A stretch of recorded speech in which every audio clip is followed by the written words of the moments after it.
Halo Sobat Pengayoman, berjumpa kembali dengan kami Ngopi Juicy, ngobrol pintar di balik jeruji besi. Nah, kali ini kita kedatangan tamu yang sangat spesial sekali ya. Dan saya yakin kalian semua pasti sudah tahu.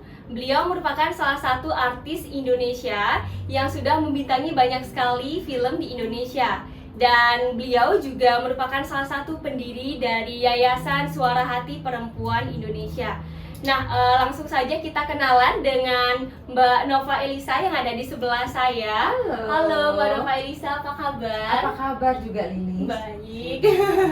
Ya, Mbak Nova Elisa, jadi suatu kebanggaan sekali ya bagi kami bisa bertemu dan berbincang langsung dengan Mbak Nova Elisa. Nah, jadi Mbak Nova Elisa, kita langsung saja ya ngobrol sambil minum kopi ya, ngopi iya, ya. boleh. Nah, Mbak Nova Elisa akhir-akhir ini kesibukannya apa aja nih? Aku baru selesai syuting web series, judulnya Virgin The Series, terus satu lagi Dua Wajah Arjuna. Terus filmku juga masih ada di bioskop sekarang, di sinema, judulnya Yuni.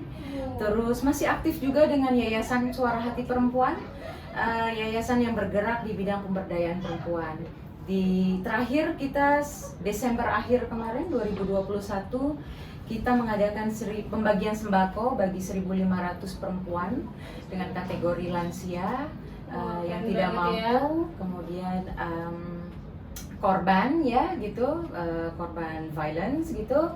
Terus apalagi ya, yang korban PHK karena pandemi. Jadi 1.500 itu sembakonya tersebar di Aceh, Jawa, sama di Jakarta. Oh gitu, keren banget ya Mbak ya. Ya. Jadi organisasinya ini kalau boleh tahu, Ya. Yayasan Suara Hati Perempuan ini ada di mana ya? Kita sebenarnya kalau pusatnya ada di Jakarta, Oh, tapi gitu. kita itu bergerak membuat edukasi itu ada di daerah-daerah juga, tidak hanya di Jakarta. Kita juga pernah mengadakan pameran foto, exhibitionnya itu di Beach Walk Bali, di mana fotografi itu adalah bentuk kampanye sosial kita untuk menghentikan kekerasan terhadap perempuan.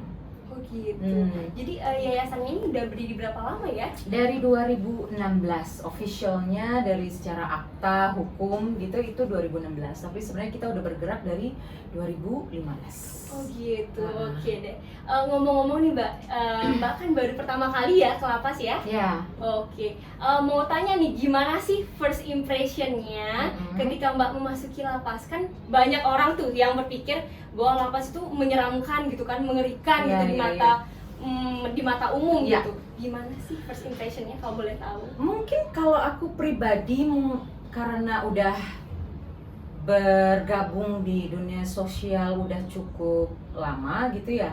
Jadi buat aku datang ke sini tuh nggak ada serem-seremnya sama sekali sih. Oh gitu ya.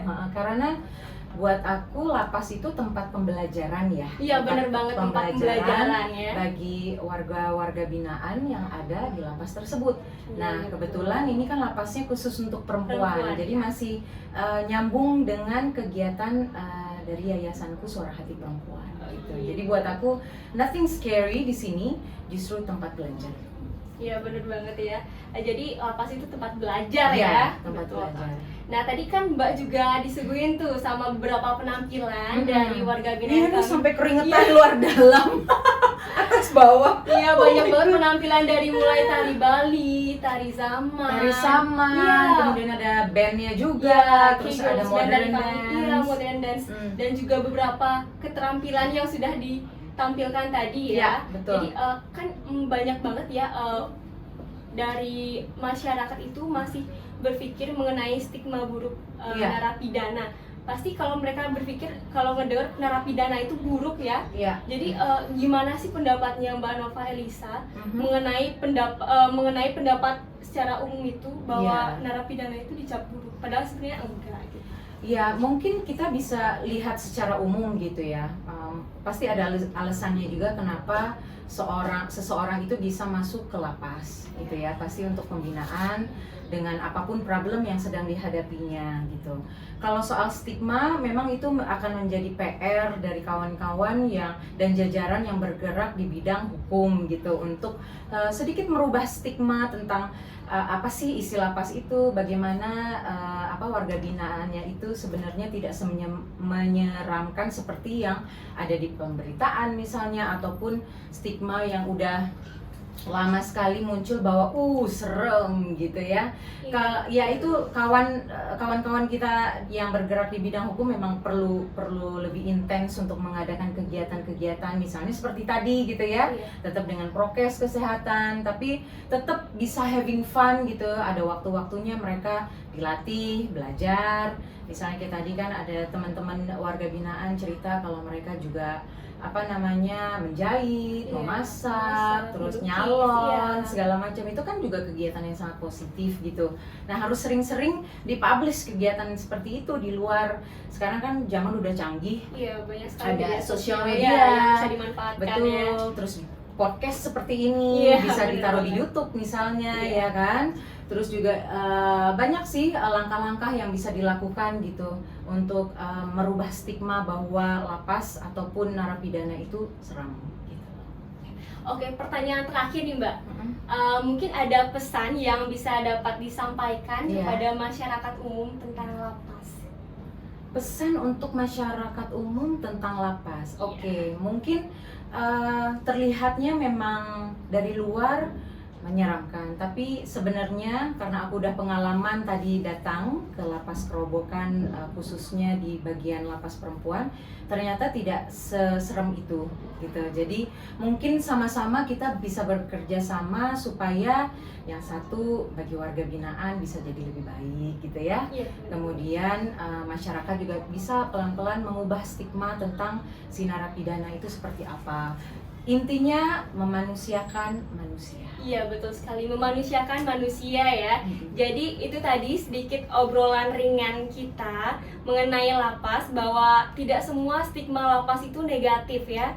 Jadi kita harus berpikir bahwa lapas itu merupakan tempat pembelajaran dan pembinaan bagi narapidana. Sudah kita dapat sampaikan tadi oleh Mbak Nova Elisa, disampaikan bahwa di sini sudah banyak sekali narapidana yang diberikan pembinaan, sehingga nantinya ketika mereka bisa berbaur kembali dengan masyarakat, bisa diterima ya, betul tetap sekali. Berkarya dan bisa lebih baik lagi. Jangan diasingkan, justru betul. harus dilibatkan. Betul, harus didukung juga ya sama masyarakat sekitar ya. Harus memperlakukan mereka ya seperti masyarakat seperti pada umumnya gitu. Bener banget. Oke deh, sekali lagi deh kesan-pesannya deh setelah memasuki lapas ini, kan udah ngeliat nih gimana tadi warga binaan gitu. Aku sih ini sangat mendukung untuk Ibu Lili dan para jajarannya, dan sangat berterima kasih sekali. Nah, mungkin juga kayak UMKM seperti ini bisa disupport gitu. Maksudnya artinya gini, karena kan ini udah ada di dalam, dan aku juga sempat ke bazar gitu yang sedang dilakukan sekarang ini. Nah, mungkin bisa misalnya bekerja sama dengan UMKM yang memang levelnya sudah lebih ke Nusantara supaya bisa lebih dipasarkan lagi. Terus bisa pembelian misalnya secara online. Zaman sekarang kan udah seperti itu gitu. Misalnya bisa dikemas, ada ceritanya di sini, ini siapa yang bikin, misalnya rajutan seperti ini. Nanti kan pasti orang yang pembelinya itu akan lebih tertarik untuk membeli juga gitu, karena there's story behind it gitu. Dan semoga kayak misalnya kerajinan-kerajinan ini bisa dibeli oleh pembeli yang ada di luar, terus udah gitu lebih merata lagi. Siapa tahu bisa go internasional. Iya, bener banget. Karena ini kan hasilnya juga bagus banget loh buat aku gitu. Gak kaleng-kaleng ya, sama seperti hasil yang di luar juga gak kaleng-kaleng sama sekali. Atau bisa juga ide misalnya dipublish di sosial media, misalnya ada waktu tertentu orang umum bisa datang hanya untuk membeli ini atau melihat-lihat, atau bisa juga di depan misalnya gitu ya, untuk dipamerkan hasil karya dari kawan-kawan warga binaan. Oke, terima kasih Mbak ya atas kesan dan pesan yang sudah disampaikan tadi. Terima kasih banyak atas kunjungannya dan kehadirannya, serta semua yang telah Mbak Nova Elisa tadi berikan kepada warga binaan, support, motivasi juga. Semoga kedepannya kita bisa bertemu lagi ya Mbak Nova Elisa dan bisa memberikan motivasi lagi kepada warga binaan. Kita tutupnya nih ada salamnya nih. Oke. Jadi kita ambil kopinya dulu nih, karena kita tadi ngobrol sambil minum kopi. Nah, jadi saya bilangnya nih, Salam ngopi juicy, nanti mbaknya bilang pas. Oke. Salam ngopi juicy. Pas.